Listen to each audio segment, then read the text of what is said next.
Est-ce un meurtre, un suicide ou une fraude? Je crois que ça a éveillé les soupçons de nos enquêteurs. Les policiers suivent la piste financière pour déceler des indices. Il avait une police d'assurance de 5 millions de dollars que l'on a trouvé plus tard. Plusieurs choses ne correspondaient pas. Mais seule la science a les réponses. Je n'avais jamais vu une affaire qui comptait autant de revirements et qui bifurquait dans tous les sens. C'était bizarre. Un incendie suspect a failli causer la mort d'une famille entière. Si elle y était restée un peu plus longtemps, elle n'aurait jamais survécu. Un mois plus tard, le mari est agressé et son épouse assassinée. Qui était le responsable? Qui pouvait bien lui vouloir du mal? Tout le monde barricadait sa maison et se procurait de nouveaux luminaires et de nouveaux détecteurs. Toute la population était sur le qui-vive. Les policiers n'ont ni témoins, ni mobiles, ni suspects. Il s'agissait d'une agression sauvage et brutale. Jusqu'à ce que la science fasse la lumière sur un plan minutieux. Tout le monde était perplexe.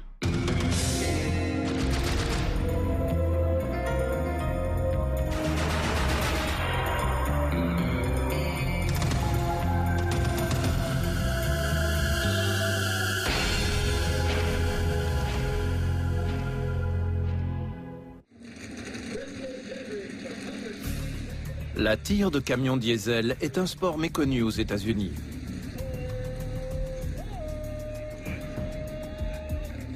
Mais il attire de plus en plus d'admirateurs fidèles. Les camions tirent une charge beaucoup plus lourde que celle pour laquelle ils sont conçus.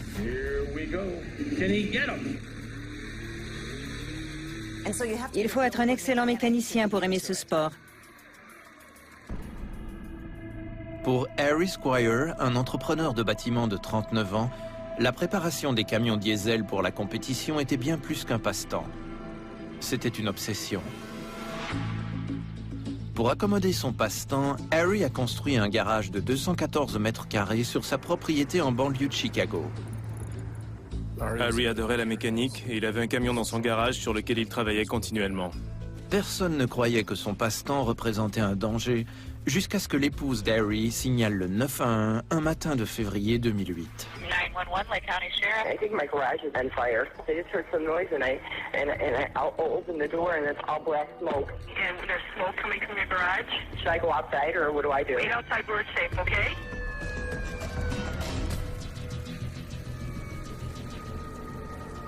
Lorsque la fumée se dissipe, les pompiers découvrent le corps d'Harry sous son camion. On aurait dit que le cric avait cédé et que le camion avait écrasé la victime. Harry a subi de graves brûlures sur la majeure partie de son corps. Il semble que le cric ait cédé alors qu'il se trouvait sous le camion pour réparer le filtre à carburant. Le carburant a coulé sur les vêtements d'Harry. Le poids du camion a brisé une lampe fluorescente et celle-ci a mis le feu au carburant. Il s'agissait fort probablement d'une mort accidentelle. On a déjà vu des gens mourir de la sorte, lorsque le cric cède et le véhicule tombe, écrasant les victimes.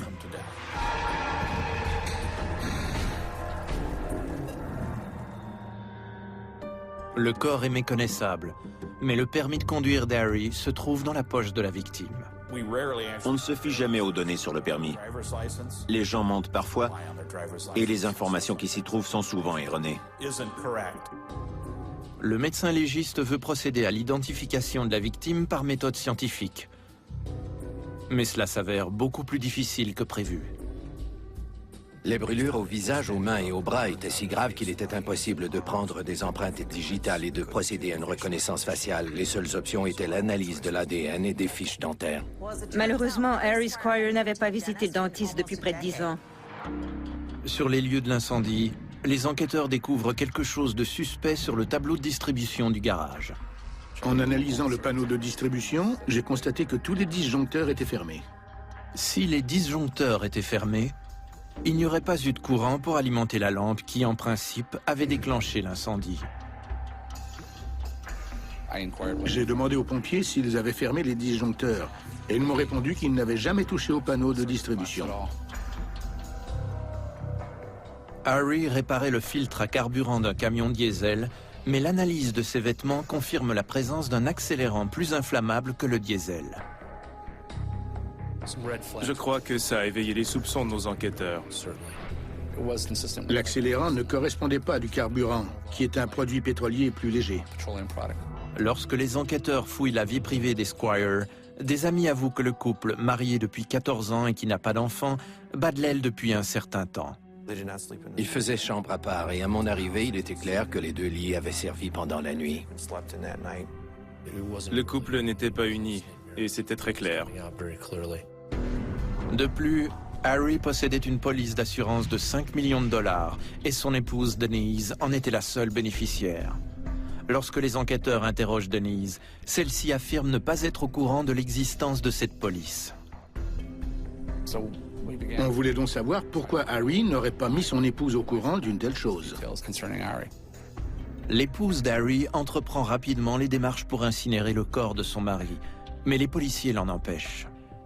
L'incendie est survenu le samedi et elle exigeait déjà qu'on lui remette la dépouille. Dès le lundi ou le mardi, elle disait avoir besoin du corps pour l'incinération. Il était de plus en plus probable qu'il s'agissait d'un meurtre que l'on avait tenté de cacher. Au moment de son décès, Harry Squire réparait le filtre à carburant d'un camion diesel. En recréant les événements ayant causé sa mort, les enquêteurs constatent qu'une personne aurait pu facilement déverrouiller le cric qui retenait le camion pour tuer la personne qui se trouvait en dessous. Plusieurs personnes étaient surprises qu'Harry n'utilise pas de dispositif de sécurité pour travailler sous son véhicule. Pendant que les enquêteurs tentent d'élucider le mystère, l'enquêteur Scott Morrison regarde un épisode d'autopsie qui est étrangement similaire à l'enquête en cours. C'était l'histoire de Madison Rutherford de la Nouvelle-Angleterre. Il a pris possession d'une dépouille. Il a mis le feu à un camion. Il a simulé sa mort, puis a continué à vivre sous une nouvelle identité. En regardant l'émission, j'ai constaté les nombreuses similarités entre les deux affaires. Dans les deux cas, les montants des polices d'assurance sont presque identiques. Madison Rutherford avait deux polices d'assurance vie, l'une de 5 millions et l'autre de 2 millions. Quant à Harry Squire, il avait une police de 5 millions et une autre d'1 million.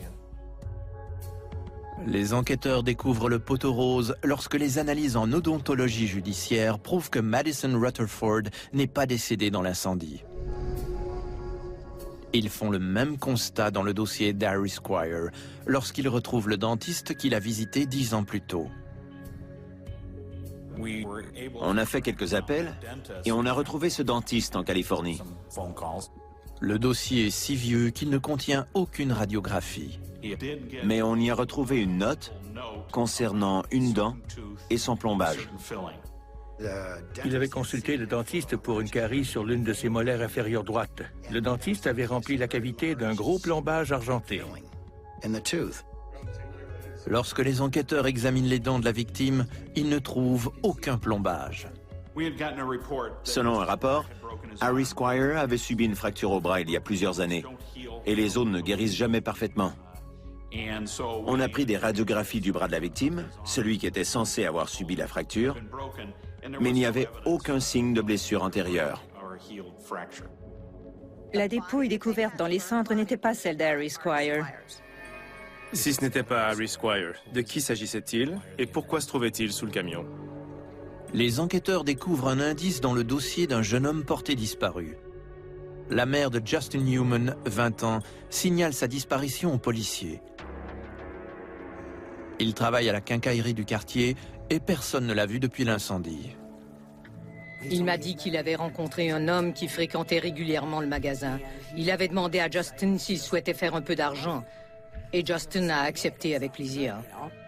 Justin a dit à sa mère qu'il s'agissait d'Harry Squire et que celui-ci lui avait demandé d'effectuer de menus travaux chez lui. Il était censé rencontrer Harry Squire le 23 février, le jour où l'on croyait qu'Harry Squire était décédé. Il lui avait offert 15 $ de l'heure. Et Justin savait que l'on avait besoin de cet argent. Puis, le lendemain de la disparition de Justin, sa mère reçoit un message texte en provenance de son cellulaire. Le message disait « Je suis allé travailler au Missouri. Je t'appellerai la semaine prochaine. » La mère de Justin est sceptique. Justin n'envoyait jamais de texto. Il aurait pris le temps de m'appeler. Jamais il ne m'aurait envoyé un message texte comme ça. Les circonstances étaient bizarres. L'homme a été porté disparu le jour même du meurtre chez Harry Squire. Pendant que les enquêteurs tentent de découvrir l'origine du message texte, ils réexaminent la dépouille calcinée. Justin mesure 1,68 m et pèse 63 kg, ce qui correspond approximativement à la taille et au poids d'Harry Squire. Les scientifiques comparent l'ADN sur la brosse à dents de Justin à celui du corps de la victime. Ils obtiennent également un échantillon d'ADN de la mère de Justin. Quand on m'a demandé un échantillon d'ADN, je me doutais que le corps de mon fils se trouvait à la morgue. Ils ont dit non, qu'il s'agissait simplement de tests, mais je savais que c'était lui. J'avais un pressentiment. Les analyses judiciaires nous ont permis d'identifier la dépouille comme étant celle de Justin Newman. Les policiers lancent un avis de recherche pour la voiture de Justin Newman, qui a également disparu. Ils tiennent pour acquis qu'en retrouvant la voiture, ils retrouveront aussi Harry Squire.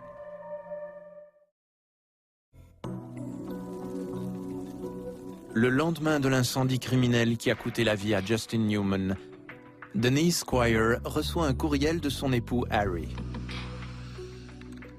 Mon testament et mes lettres sont dans le tiroir gauche de mon bureau. Ils sont dans une enveloppe de courrier prioritaire adressée à ton nom. 3 jours après l'incendie, elle reçoit un autre courriel en provenance du compte de messagerie d'Harry. Quand prendras-tu possession de mes cendres? Où les disperseras-tu? As-tu besoin de quoi que ce soit? Merci, Denise. Je t'aime. Harry. Je pense qu'il voulait savoir où en était l'enquête sans demander directement si l'on avait découvert le poteau rose. Denise nie être impliquée dans le meurtre de Justin Newman et elle prétend ignorer où se trouve Harry.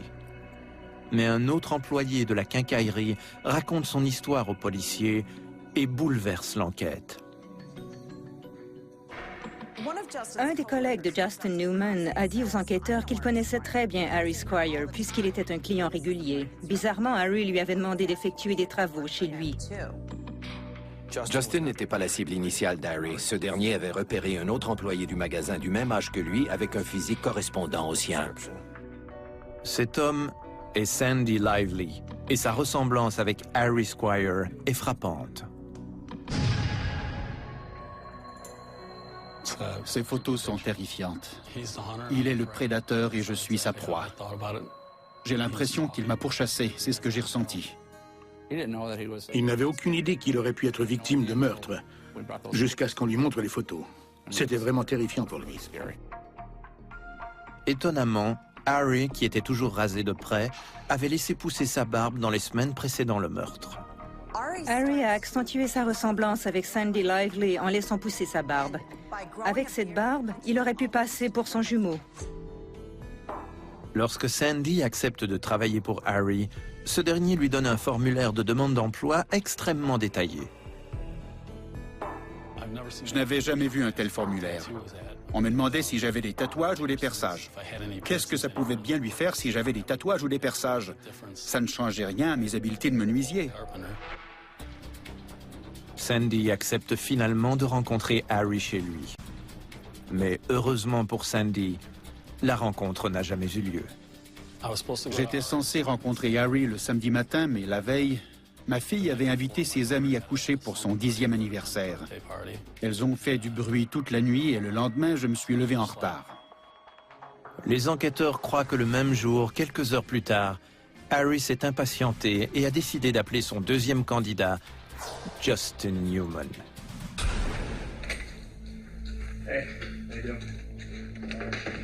Justin croyait se présenter pour effectuer des travaux de rénovation. Le procureur croit qu'Harry a maîtrisé Justin avec du chloroforme, puisqu'il n'y a aucune trace de blessure sur la victime. Harry a dévêtu Justin avant de le revêtir de ses propres vêtements et chaussures.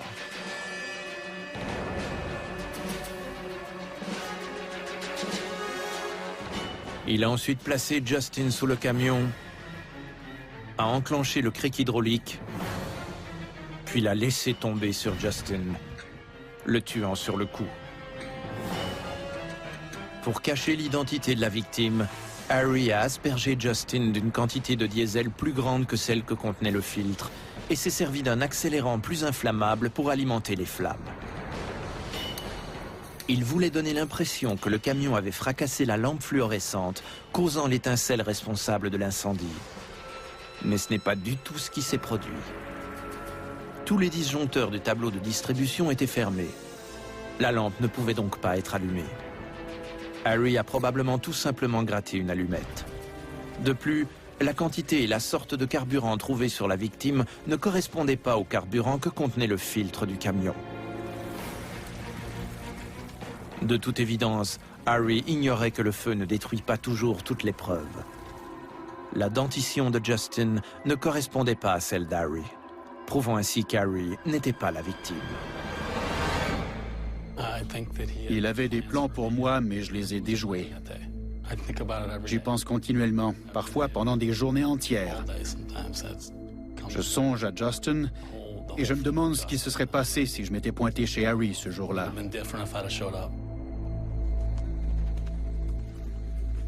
Mais l'enquête ne fait que commencer. Harry Squire, qui a tenté de simuler sa mort pour frauder la compagnie d'assurance de 5 millions de dollars, est toujours en liberté. Les enquêteurs croient qu'Harry Squire a mis le feu à son garage et simulé sa mort pour une question d'argent. Il allait bientôt avoir 40 ans et ne pouvait plus payer les primes mensuelles de sa police d'assurance vie de 5 millions de dollars. De plus, les primes s'apprêtaient à augmenter. La prime annuelle était de 2 000 $, mais allait augmenter sous peu à 13 000 $. Harry était fauché. Il n'avait pas un sou. Les enquêteurs découvrent également que l'entreprise de construction d'Harry Squire est sur le point de faire faillite. Au moment de l'incident, la bulle immobilière avait éclaté et les propriétaires se désistaient. Il n'y avait plus de boulot. Son complexe de 33 condos en Floride périclitait et allait faire faillite. Il éprouvait beaucoup de difficultés financières. Pour reconstituer sa mort, Harry Squire avait besoin d'un homme dont l'âge, la taille et le physique étaient semblables. Il m'a donné son numéro de téléphone et je lui ai donné le mien. Tous les jours, il m'appelait et me rendait visite. Il était très insistant.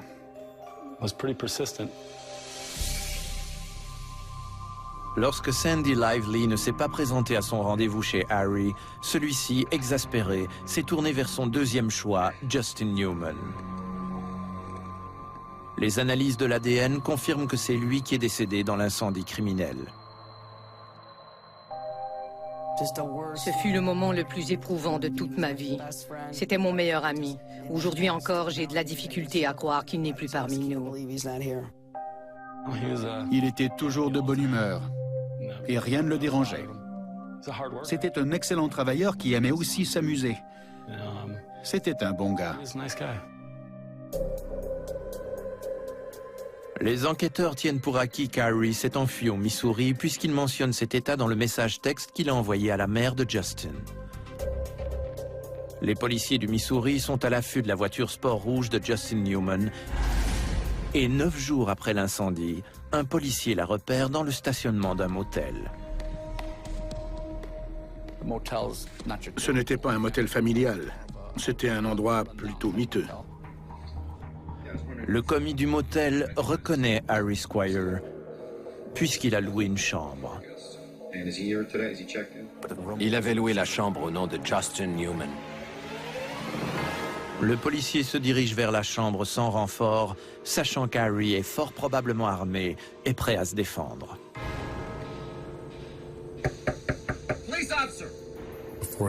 Avant d'entrer dans la chambre, il a entendu un coup de feu. Il est entré et un homme gisait sur le sol. La victime est en possession des pièces d'identité de Justin Newman et la couleur de ses yeux et de ses cheveux correspondent à celle de Justin. Malgré son déguisement, les analyses d'ADN confirment que le corps est bien celui d'Harry Squire.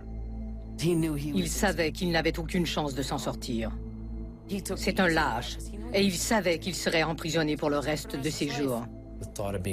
Il n'était pas question qu'il passe le reste de sa vie en prison. Harry Squire était trop lâche et narcissique pour revenir sur le lieu du crime et subir les conséquences de son geste. Donna Fiorito intente une action en responsabilité civile délictuelle contre Denise Squire pour la mort de son fils Justin Newman. Le jury lui accorde $6 millions. Je n'arrive pas à croire qu'il n'est plus parmi nous. Harry Squire et son épouse ont toujours été fortunés. Mais ce n'était pas assez. Ils ont tué un jeune homme qui avait encore toute sa vie devant lui. Une enquête criminelle sur l'implication possible de Denise Squire dans cette affaire se poursuit. Ce n'est pas terminé. Il reste encore quelques pistes à élucider. L'avocat de Denise Squire nie l'implication de sa cliente dans cette histoire. Elle ne savait rien de son plan, de sa méthode, et elle ne connaissait pas le défunt. Mais les courriels que se sont échangés Harry et Denise Squire dans les jours suivant l'incendie ne laissent planer aucun doute aux yeux des enquêteurs. Il avait besoin de Denise puisque la compagnie n'allait pas lui remettre les $5 millions. Elle allait les remettre à Denise. Pour qu'il puisse mettre la main sur l'argent, elle devait l'aider. Harry Squire a planifié ce meurtre pendant des mois. Mais c'est la science qui a permis aux enquêteurs de découvrir la vérité. C'était un vrai cinglé. C'est un individu sans scrupules. Un lâche qui s'est suicidé après avoir tué un jeune homme de 20 ans qui avait toute sa vie devant lui. La criminalistique a eu le dernier mot. L'odontologie judiciaire fonctionne. Je n'avais jamais vu une affaire qui comptait autant de revirements et qui bifurquait dans tous les sens. C'était bizarre. On ne peut pas berner les scientifiques. C'est impossible. La science, par définition, est précise et permet une analyse soutenue qui confirme les résultats obtenus. On peut prouver chaque résultat et c'est un domaine très crédible. Un incendie suspect a failli causer la mort d'une famille entière. Si elle y était restée un peu plus longtemps, elle n'aurait jamais survécu. Un mois plus tard, le mari est agressé et son épouse assassinée. Qui était le responsable? Qui pouvait bien lui vouloir du mal? Tout le monde barricadait sa maison et se procurait de nouveaux luminaires et de nouveaux détecteurs. Toute la population était sur le qui-vive. Les policiers n'ont ni témoins, ni mobiles, ni suspects. Il s'agissait d'une agression sauvage et brutale. Jusqu'à ce que la science fasse la lumière sur un plan minutieux. Tout le monde était perplexe.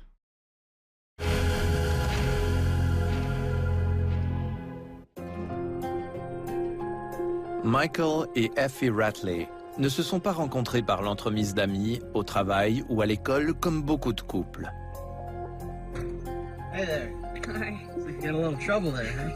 Ils se sont rencontrés par hasard lorsque Michael s'est arrêté pour aider Effie qui avait une crevaison. J'étais heureuse qu'Effie rencontre un jeune homme de son goût puisqu'elle avait fréquenté très peu de garçons jusque-là. 1 an et demi après leur première rencontre, le couple convole en juste noces, mais le mariage ne dure que 3 mois. Ils ont été mariés pendant un court moment. Ils se sont laissés, mais sont restés en contact. Mais moins d'1 an plus tard, le couple se marie de nouveau. Et peu de temps après, Effie donne naissance à un fils, Aiden. Je savais qu'Effie saisirait l'occasion de renouer avec Michael, puisqu'elle en était amoureuse. Elle l'aimait sincèrement. Michael est un employé de bureau pour une compagnie d'assurance et le couple habite dans une maison mobile voisine de la résidence des parents de Michael à Bryceville, en Floride. Mais quelques semaines après l'accouchement d'Effie, c'est la catastrophe. Un incendie se déclare dans la maison mobile du couple. Michael réussit à sortir avec le bébé, mais Effie reste coincée à l'intérieur. Au lieu d'attendre les pompiers, Michael fracasse la fenêtre à l'aide d'une antenne parabolique.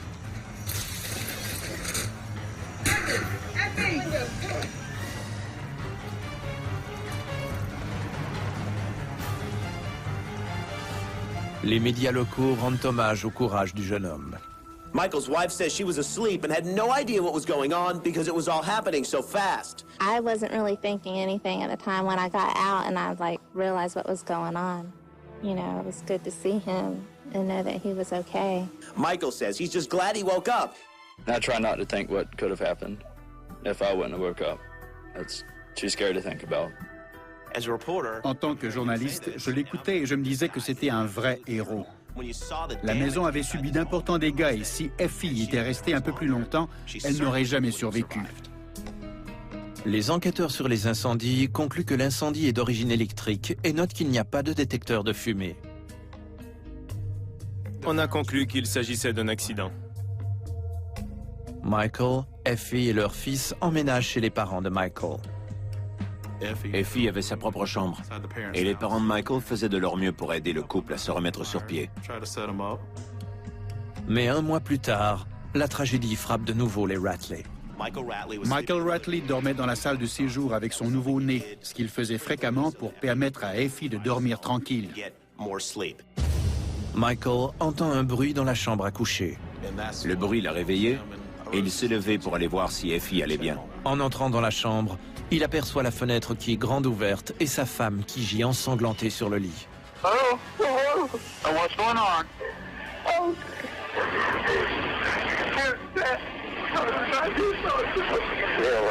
What's going on, sir?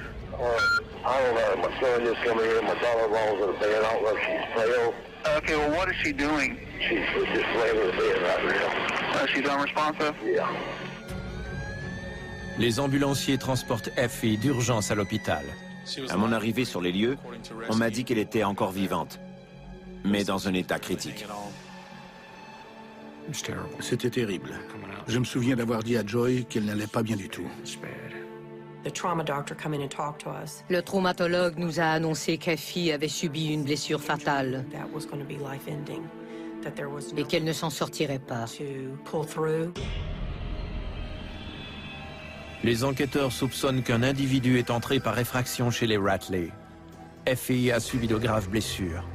Les médecins d'urgence constatent que son agresseur l'a frappé 7 fois avec un objet contondant. Les blessures étaient en forme d'étoile, ce qui indique habituellement que la victime a été frappée avec un objet rond. On se doutait qu'il s'agissait d'un crime passionnel à cause de la gravité des blessures, ainsi que l'emplacement de celles-ci. On ne parle pas d'un simple coup de feu ou de couteau. Il s'agit d'une attaque soutenue, d'une violence inouïe. Effie n'avait pas d'ennemis. Tous ceux qui la connaissaient l'aimaient. Qui aurait pu faire une chose pareille et pourquoi? 4 jours plus tard, les médecins concluent que les blessures au niveau neurologique sont trop graves. Et avec la permission de sa famille, ils débranchent le respirateur d'Effie. Je m'étais souvent demandé comment je survivrais s'il arrivait quelque chose à l'un de mes enfants. Je pense que tous les parents se posent la question, mais on n'est jamais préparé pour une telle éventualité. Que l'on envisage ou non la possibilité, le résultat est tout aussi dévastateur.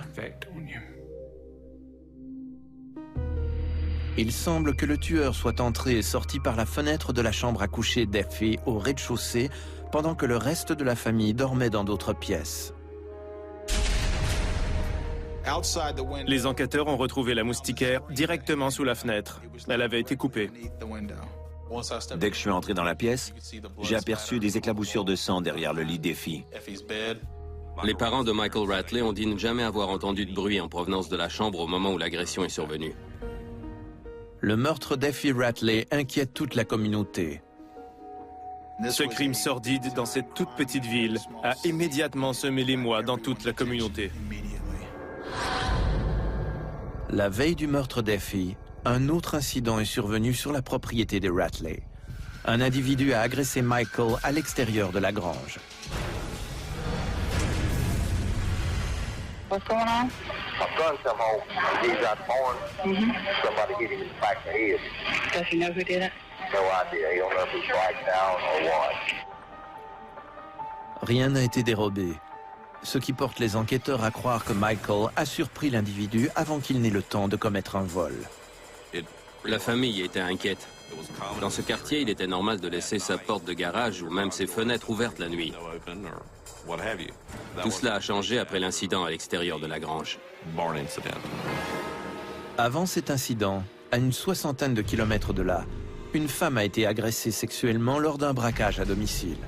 Une semaine plus tôt, une employée d'une épicerie a été sauvagement battue et abandonnée dans l'entrepôt. Il y avait peut-être un individu en liberté qui s'en prenait aux femmes du comté. Les femmes de la région se posaient de nombreuses questions. Était-ce un seul individu? Les femmes étaient-elles ciblées? Pourquoi cette personne s'en prenait-elle à certaines femmes? Mais les enquêteurs découvrent des preuves qui contredisent la version des faits selon laquelle le tueur serait entré par la fenêtre de la chambre à coucher des Ratley.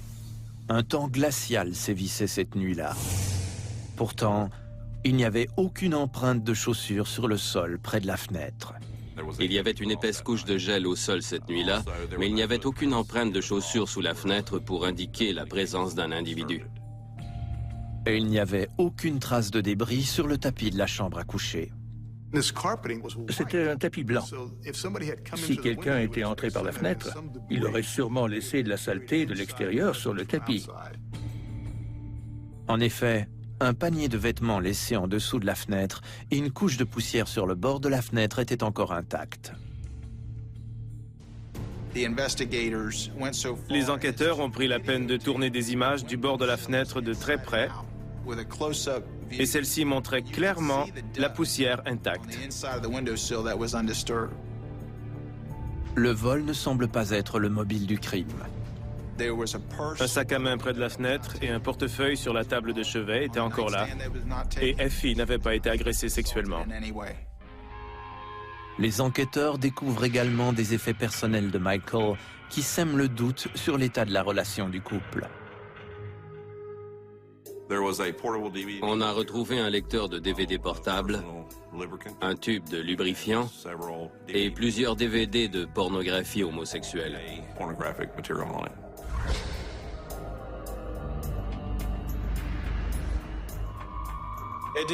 Ça nous donnait un mobile.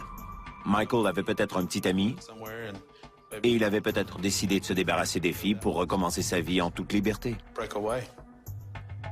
De plus, le registre des appels de Michael indique qu'il appelait régulièrement un homme de 35 ans, un de ses anciens enseignants au secondaire.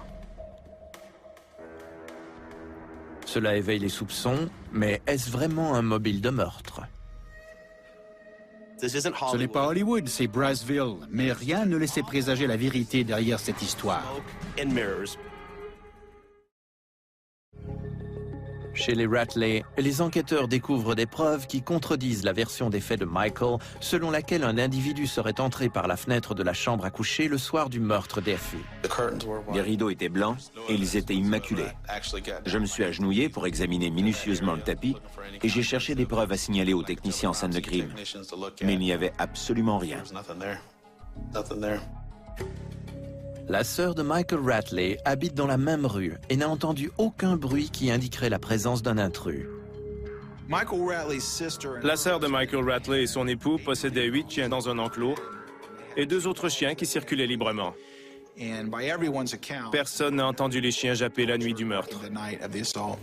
Les amis de Michael affirment aux enquêteurs que ce dernier leur a fait des commentaires mesquins au sujet de son épouse. Il a dit à ses amis qu'il détestait sa femme et qu'il n'avait pas les moyens d'élever un enfant. Le mariage des Ratley ne se portait pas aussi bien qu'on le croyait.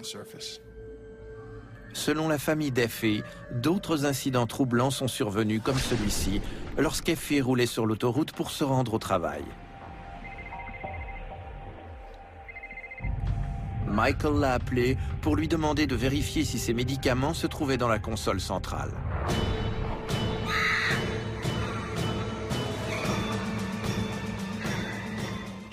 Elle a évité un accident de justesse. Par la suite, ses amis m'ont dit qu'elle était hystérique à son arrivée au bureau.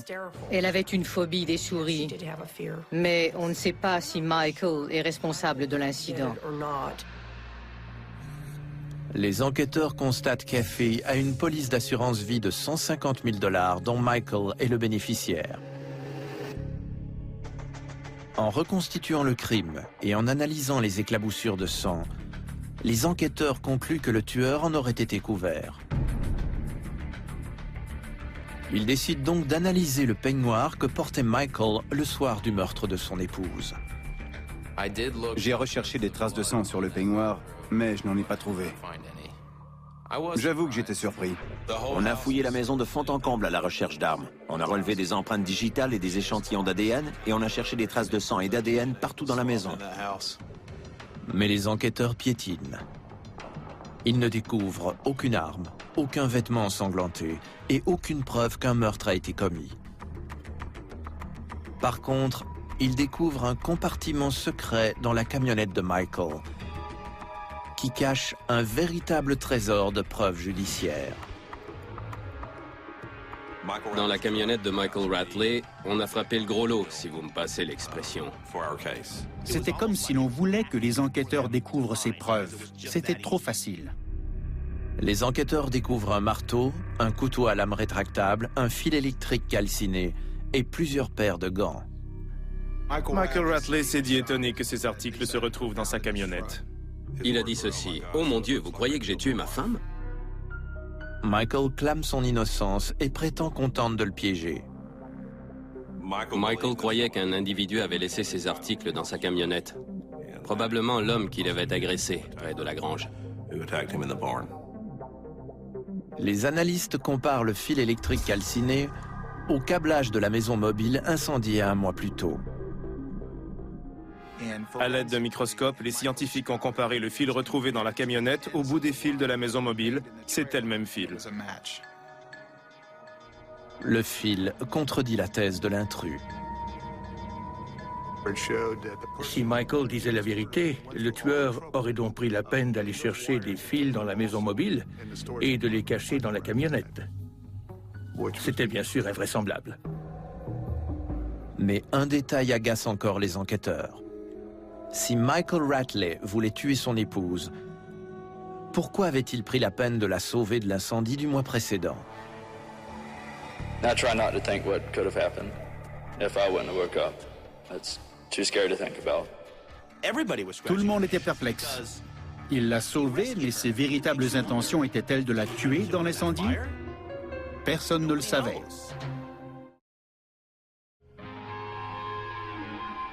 Michael Ratley jure qu'un intrus est entré par la fenêtre de la chambre à coucher de son épouse, l'a agressé, puis a quitté les lieux sans laisser de preuves derrière lui. Il jure également que le tueur a caché l'arme du crime et des gants dans le compartiment secret de sa camionnette. Il a parlé de l'amour qu'il éprouvait pour sa femme, qui venait de donner naissance à leur premier enfant.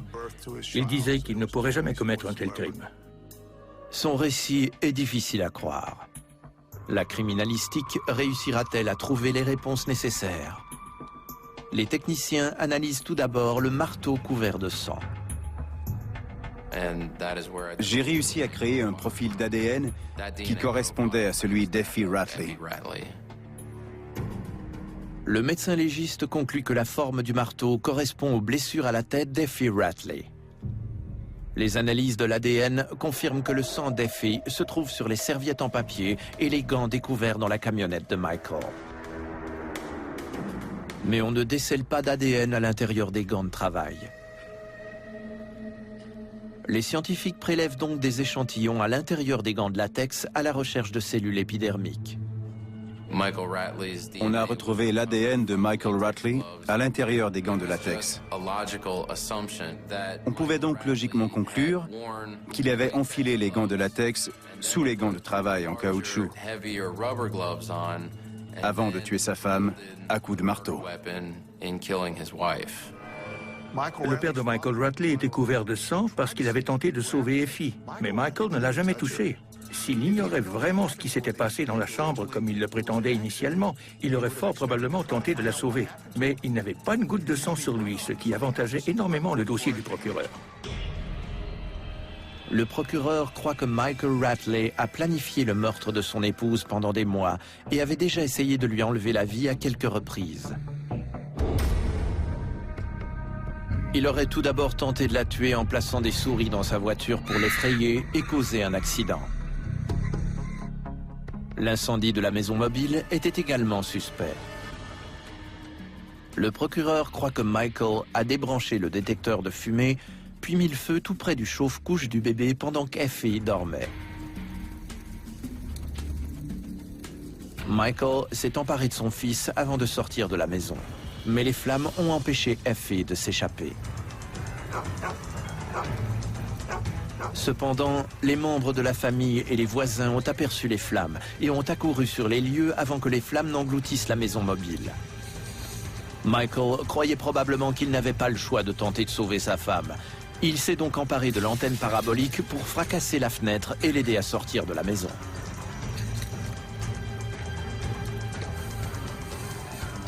Il a ainsi joué les héros. Un mois plus tard, alors qu'il vivait chez ses parents, Michael a fait croire aux gens qu'il avait été agressé par un voleur qui tentait d'entrer dans la grange. Il voulait ainsi donner l'impression qu'un voleur rôdait dans le quartier.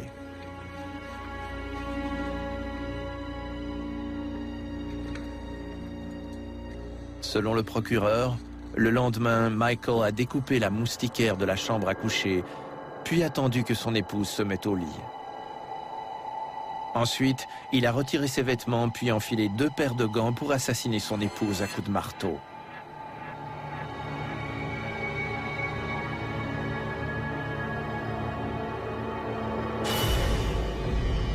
Le sang a éclaboussé les murs et le corps de Michael. Il s'est servi des serviettes en papier pour se laver avant d'enfiler son peignoir, ce qui explique pourquoi il n'y avait aucune trace de sang sur lui lorsque les enquêteurs l'ont interrogé. Michael a ensuite caché les preuves dans le compartiment secret de sa camionnette, puis a couru jusqu'à la chambre de ses parents pour signaler l'agression. Michael Ratley croyait que les enquêteurs ne le soupçonneraient jamais et qu'ils ne fouilleraient pas sa camionnette. Il avait tort sur toute la ligne. Michael Ratley a assassiné son épouse. Pourquoi un étranger prendrait-il la peine de tuer Effie, puis de cacher les preuves dans la camionnette de Michael Ratley? Les parents d'Effie croient que Michael ne voulait plus être marié, mais n'était pas prêt à accepter le fardeau financier d'un divorce. Je crois sincèrement qu'il ne voulait plus être marié et que le crime était la solution. Selon lui, c'était la seule solution. En cas de divorce, il renonçait en partie à son rôle de père, tout en devant payer une pension alimentaire jusqu'à ce qu'Aiden ait 18 ans. At least 7 times, she was beaten on the head with a hammer. The multiple blunt impact of those injuries caused skull fractures, brain lacerations, hemorrhaging, and brain swelling. En juillet 2009, Michael Ratley subit son procès. Il est reconnu coupable de meurtre au premier degré et condamné à une peine d'emprisonnement à perpétuité sans possibilité de libération conditionnelle. À première vue, une personne peut sembler sans reproche, mais parfois une simple enquête suffit pour dévoiler la vraie personnalité des gens. Michael Ratley est un monstre crapuleux. Et à ce jour, je me demande encore pourquoi et comment il a pu commettre un tel crime. Mais le monde est peuplé d'arnaqueurs. Les enquêteurs ont réussi à dénicher une foule de preuves sur le lieu du crime, ce qui nous a permis de clore l'enquête avec succès. On ne pouvait pas demander mieux.